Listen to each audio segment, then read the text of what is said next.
Ceci est un livre audio autogénéré par Google. Titre paru. L'Afrique des Grands Lacs. Collection dirigée par Philippe Reygtjens. Cette collection publie des ouvrages d'histoire immédiate sur la région qui englobe le Rwanda, le Burundi, l'Est de la République du Congo, l'Ouest de l'Ouganda et de la Tanzanie. Outre les annuaires sur la région, dont le premier volume remonte à 1997, la collection comporte des monographies. Titre paru. SMARYSSE et FREYNTJENS dire L'Afrique des Grands Lacs, annuaire 2001-2002. SMARYSSE et FREYNTJENS dire L'Afrique des Grands Lacs, annuaire 2000-2001. Peter Uvin, l'aide complice. Coopération internationale et violence au Rwanda. Philippe Reygtjens, la guerre des Grands Lacs. Alliances mouvantes et conflits extraterritoriaux en Afrique centrale. Vincent Ntezimana, la justice belge face au génocide rwandais. L'affaire Ntezimana. SMARYSSE et FREYNTJENS dire L'Afrique des Grands Lacs, annuaire 1997 à 1998. JPGODDING, présenté par Réfugiés rwandais au Zaïre. Sommes-nous encore des hommes, bref. Frentiens. François-Xavier MUNYARUGERERO. Réseau Pouvoir Opposition, la compétition politique au Rwanda. James GASANA, Rwanda, du parti État à l'État garnison. Copyright. Copyright L'Harmattan 2018. 5 à 7 rue de l'École Polytechnique, 75 005 Paris. http://www.editions-harmattan.fr. EANIPUB 978 2 336 85 716 9.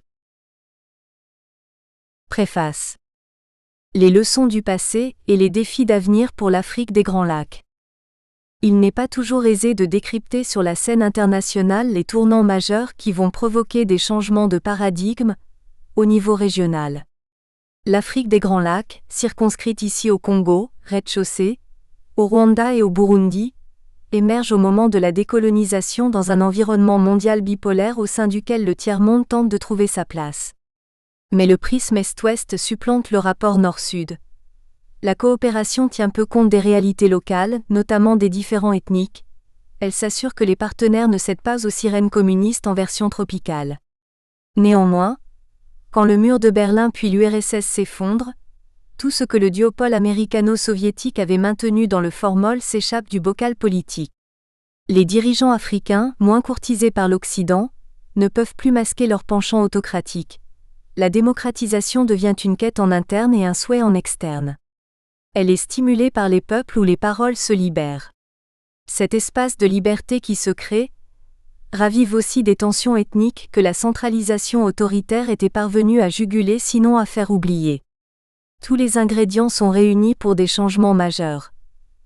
Une démocratisation qui balbutie, peine à trouver un équilibre, n'aboutit finalement guère pour laisser plutôt la place à des transitions autoritaires, des affrontements ethniques qui virent au massacre et font perdurer une instabilité régionale, et une guerre interafricaine qui se poursuivra au-delà des années 1990. Le tout sous les yeux parfois ébahis de partenaires occidentaux férus de bonne gouvernance et de principes démocratiques, mais hésitant entre l'abstention et l'intervention, l'une et l'autre pouvant apparaître coupables, complices ou inappropriées. La fin du XXe siècle fut celle des désillusions dans l'Afrique des Grands Lacs.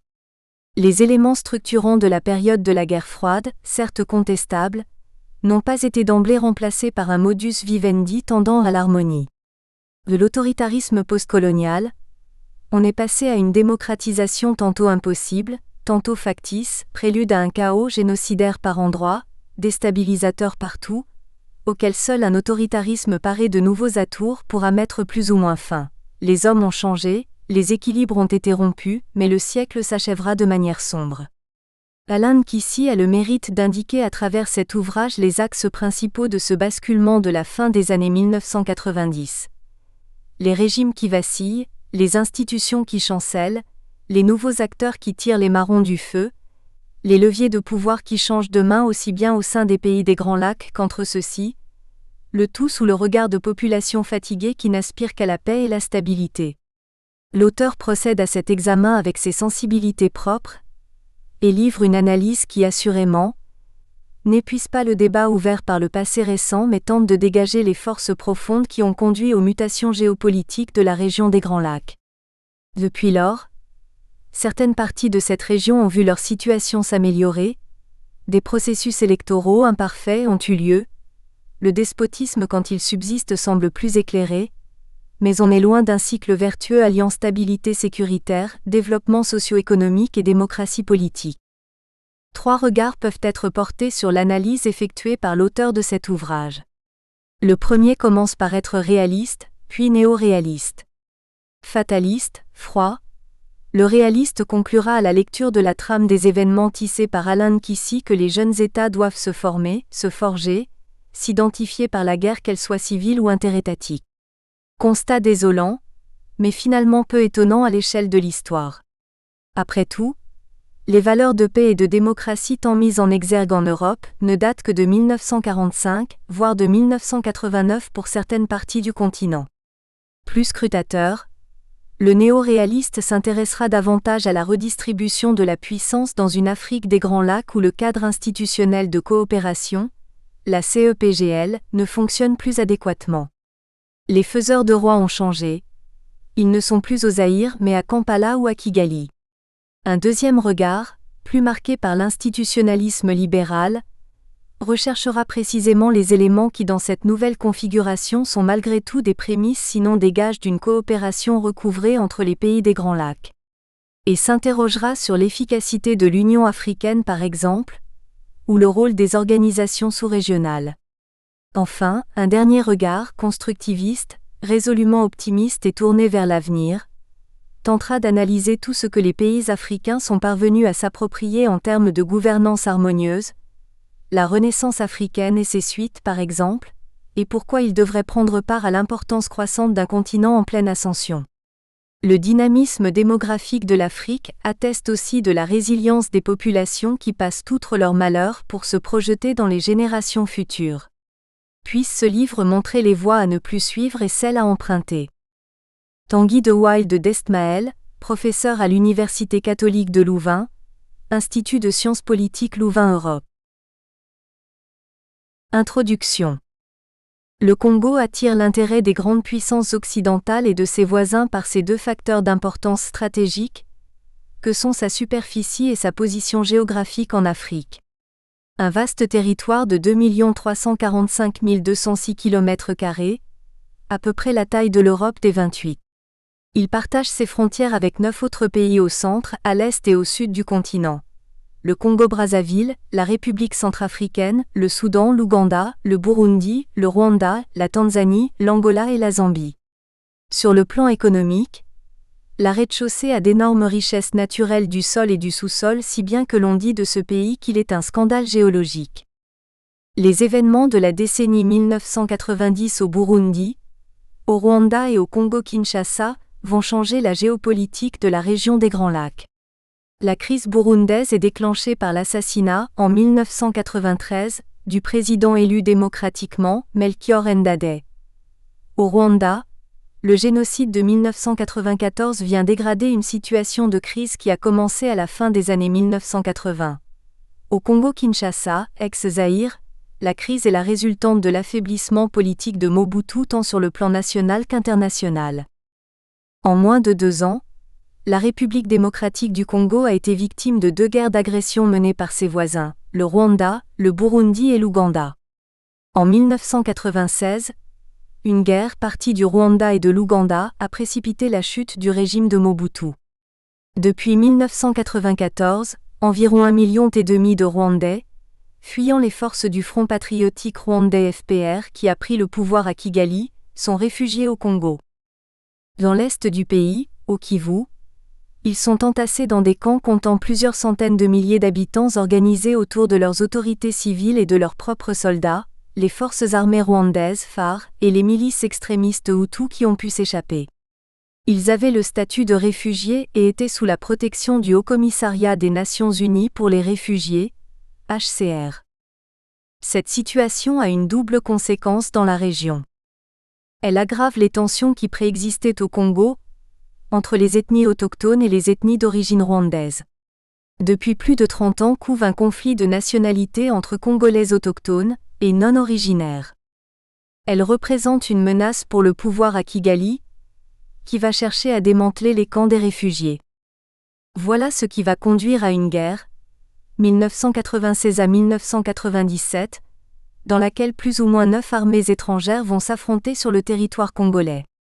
Les puissances traditionnelles ne se sont pas impliquées, du moins ouvertement comme ce fut le cas à l'ère de la guerre froide. On assiste à l'émergence de nouvelles puissances qui sont africaines, Zimbabwe, Angola, Afrique du Sud qui vont chercher les voies et moyens de sortir de la crise. C'est la fin de l'équilibre politique imposé par les 3 décennies du règne de Mobutu. Les 3 pays Burundi, Rwanda et Rez-de-Chaussée étaient réunis autour de la Communauté économique des pays des Grands Lacs, CEPGL. En août 1998, soit 14 mois après la campagne militaire d'octobre 1996, une nouvelle guerre éclate contre le régime de Laurent-Désiré Kabila. Cette guerre, qui semble être le prolongement de la première, a été préparée et est menée par les anciens alliés du régime qui a chassé Mobutu, le Rwanda et l'Ouganda. Cet ouvrage se propose d'étudier les évolutions qui ont conduit au changement d'équilibre dans la région des Grands Lacs. Parmi les facteurs internes, l'échec de la démocratisation dans les pays de la région et les crises identitaires qui ont été instrumentalisées par tous les régimes. Sur le plan externe, la chute du mur de Berlin et le retrait du soutien occidental annoncent la fin de l'enjeu géostratégique du Congo-Zaïre hérité de la guerre froide. La nouvelle géopolitique des années 1990 était hostile à toute forme de dictature. L'ouvrage propose une clé de lecture de la crise récurrente à l'est de la Rez-de-Chaussée depuis 1996.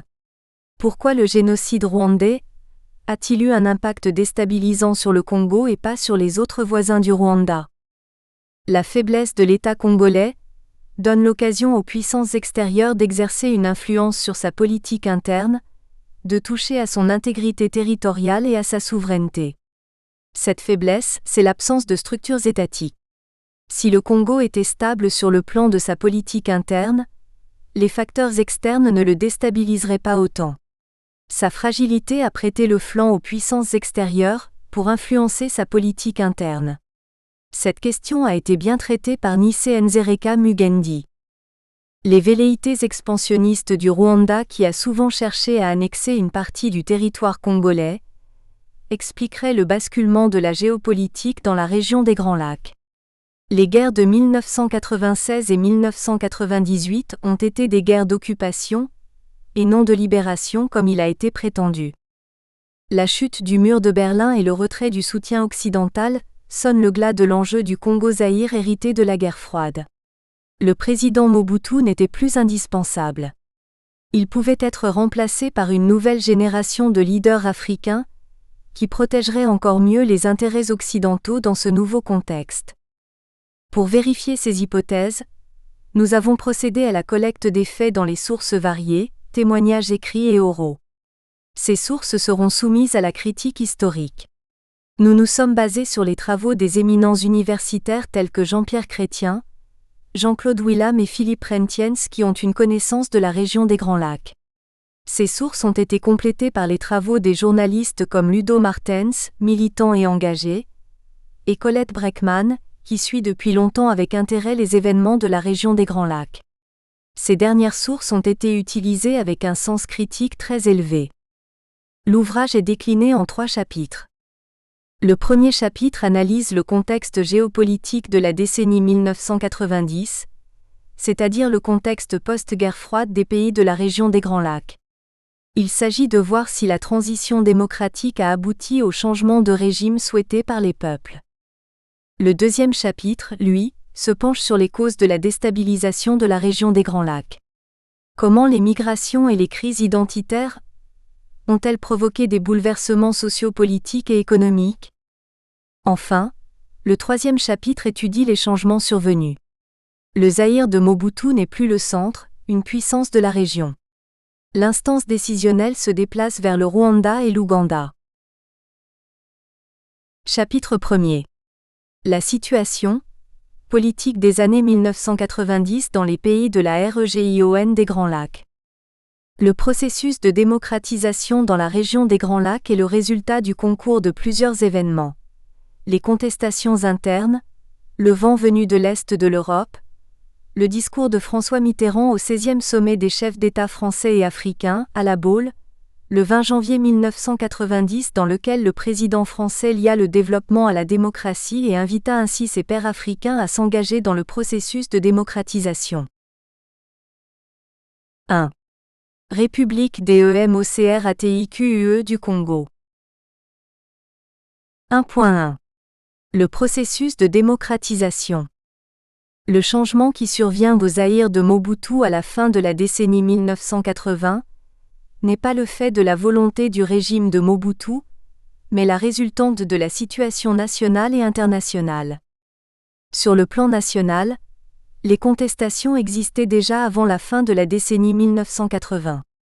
Ces contestations se sont exprimées à travers les deux guerres du Chaba, 1977 et 1978, les guerres de Moba, 1984 et 1985, la dissidence de 13 parlementaires du Parti unique, le Mouvement populaire de la Révolution, créant un parti d'opposition, l'Union pour la démocratie et le progrès social, sous la direction de Tshisekedi.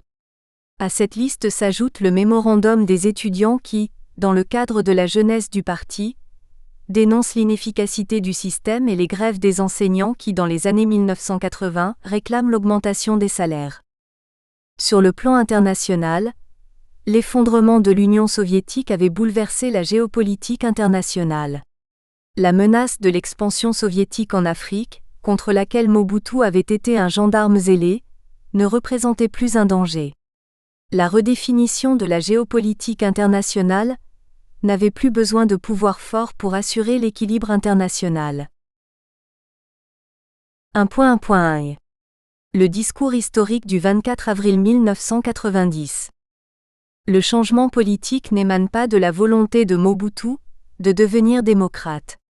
C'est la conséquence des changements des rapports avec l'Occident, accentuant ainsi le malaise social interne. Depuis plusieurs années, l'opinion prévaut parmi les financiers étrangers que la corruption, le parasitisme et le népotisme du régime Mobutu empêchent de faire des investissements rentables avec des garanties suffisantes. Le régime Mobutu est devenu l'obstacle principal à l'exploitation rationnelle des richesses du Congo par les multinationales. Le rôle que Mobutu a joué pendant la guerre froide n'a pas permis de changer de régime. La fin de la guerre froide risquait d'éveiller une conscience anti-occidentale et anticapitaliste dans les masses populaires congolaises, si les Occidentaux soutenaient encore le régime mis en place depuis 1965. Ceux qui ont soutenu ce régime poussent Mobutu à entrer dans un processus de démocratisation des institutions et de partage du pouvoir avec l'opposition. Plusieurs facteurs externes ont concouru à discréditer le président Mobutu sur la scène internationale. La question de la dette extérieure a joué dans la perte de confiance des Occidentaux envers leurs alliés. Les décisions prises par le régime Mobutu dans le cadre du programme d'ajustement structurel sont vues par les créanciers occidentaux comme un refus de rembourser la dette. Le contentieux belgo-zaïrois de 1988 a affaibli la position de Mobutu face à ses amis occidentaux, notamment ses partenaires américains et français. Les conséquences de la chute du mur de Berlin telles que le retrait des Cubains de l'Angola, l'indépendance de la Namibie, les premiers signes d'ouverture en Afrique du Sud sont aussi des faits qui ont diminué l'influence de Mobutu sur la scène internationale. La mort tragique de Nicolae Ceausescu en 1989 en Roumanie, conséquence des bouleversements politiques en Europe de l'Est, ne laisse pas indifférent le dictateur du Zaïre. Usant de son habileté, Mobutu anticipe les événements en initiant le processus de démocratisation. Celui-ci commence par des consultations populaires, afin de connaître la volonté du peuple sur l'organisation générale des institutions du pays. Les consultations populaires ont lieu entre février et avril 1990 et font connaître la volonté du peuple d'un changement radical, en dénonçant le régime en place.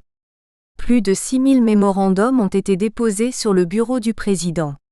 Ce changement impliquait le retour à l'ordre qui prévalait avant le coup d'État du 24 novembre 1965, c'est-à-dire la réinstauration des institutions démocratiques. En réponse, Mobutu prononce, le 24 avril 1990, un discours historique à bien des égards. D'abord, en annonçant la fin de la Deuxième République et son retrait comme président du Mouvement populaire de la Révolution, parti-État, il consacre l'effondrement de l'œuvre que Mobutu avait créée depuis le 24 novembre 1965. Ensuite, il donnait l'espoir à tout un peuple qui rêvait de réaliser son développement, en mettant en valeur les ressources humaines et naturelles à sa disposition. Jusqu'alors cela avait été impossible à cause du système politique qui régissait le pays. Il lui manquait des dirigeants pour mobiliser ces ressources et les mettre en valeur.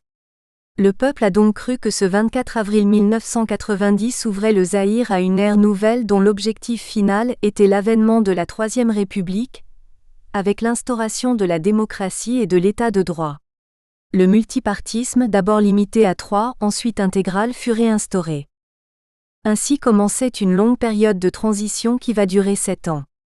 Elle sera brutalement interrompue le 17 mai 1997 par la chute de Mobutu chassé du pouvoir par l'Alliance des Forces démocratiques de libération du Congo, AFDL, dirigée par Laurent-Désiré Kabila. 10 jours après le discours historique, le 3 mai 1990, le président apporte des mises au point, lesquelles démentent l'engagement pris solennellement de conduire le pays dans le processus de démocratisation lors de son discours du 24 avril. Malgré les velléités de retour à la dictature, les pressions internes et externes se feront toujours plus pressantes.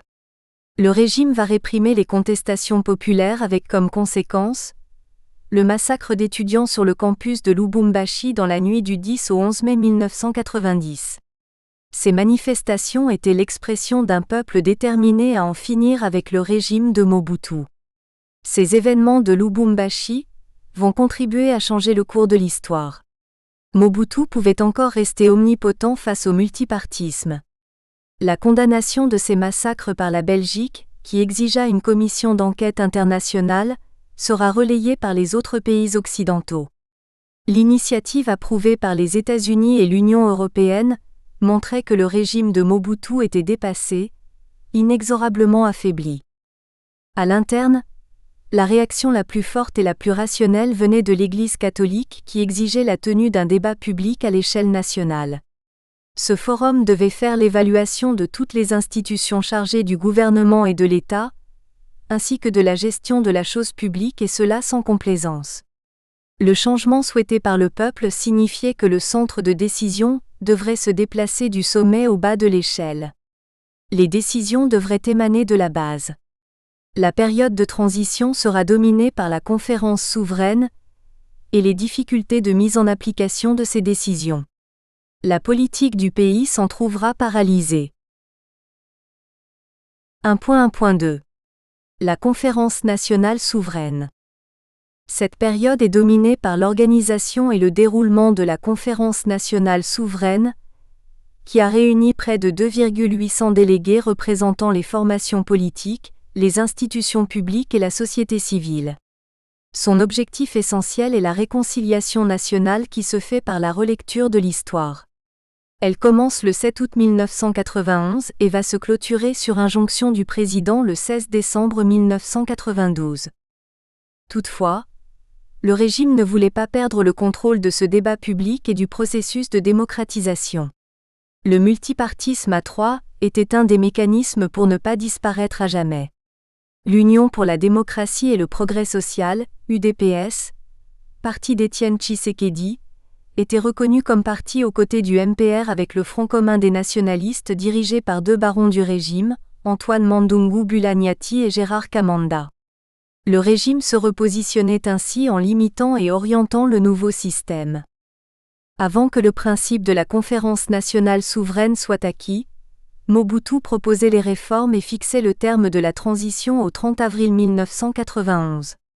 Sa mission était de réviser la Constitution et les institutions de la Deuxième République par le Parlement sous contrôle du pouvoir, dans le cadre des décisions prises le 24 avril 1990.